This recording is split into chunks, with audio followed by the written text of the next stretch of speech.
everyone, welcome back. Ready for another deep dive. Today we're taking a close look at Psalm 32.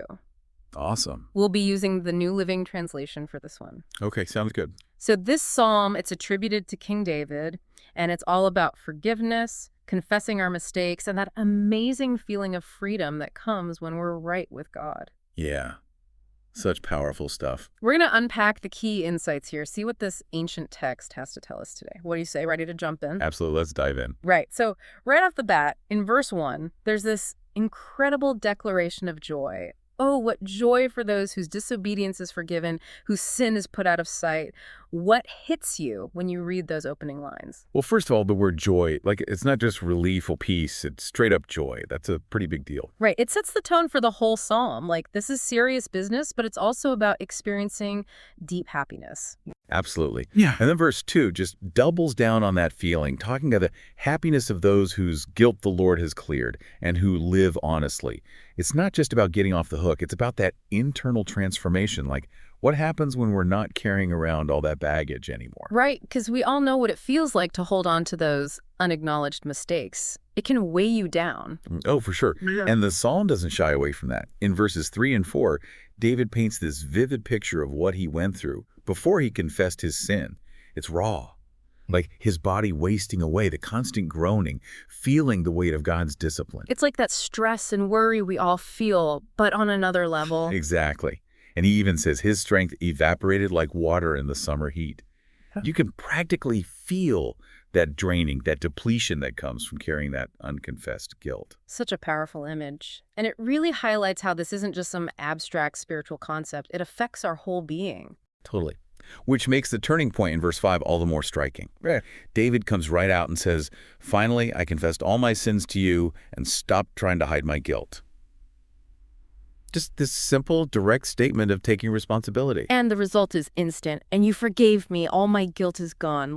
Boom! Just like that. Right. It's like confession unlocks forgiveness. It's the key. Yeah. Makes you wonder, what is it about owning up to our mistakes that's so powerful? I think it's about honesty, finally aligning our inner and outer selves. Makes sense.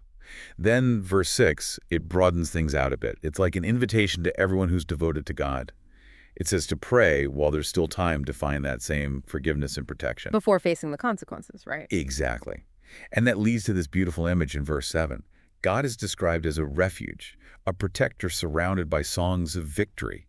It's like finding safety and even celebration after going through that tough process of confession and forgiveness. I love that.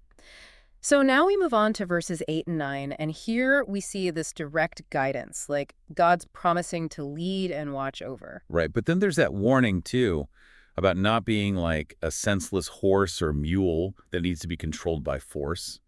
What do you make of that? That's an interesting one. I think it's about the difference between willingly accepting guidance and resisting it until we're forced to learn the hard way. Yeah, it makes you think, what's our approach to life? Are we open to learning and growing, or do we need those harsh lessons? It's about choosing wisdom over hardship, isn't it? I think so. And then we get to the final verses, 10 and 11, and there's this stark contrast presented. Many sorrows for the wicked, but unfailing love for those who trust in God. And it ends with a call to joy for those with pure hearts. Powerful stuff. So taking a step back, looking at this psalm as a whole, it really lays out a path, doesn't it? From the weight of those hidden mistakes to the freedom and joy that come with honestly confessing and trusting in God. Absolutely. It's a reminder that acknowledging our imperfections and choosing honesty can lead to a much deeper sense of inner peace and clarity. And that's something we can all benefit from. So as you go about your day, think about this. What areas of your life could use a little more honesty? Are there places where you're acting like that senseless horse? What would it look like to cultivate a more willing heart? Thanks for joining us for this deep dive. We'll see you next time. See you later.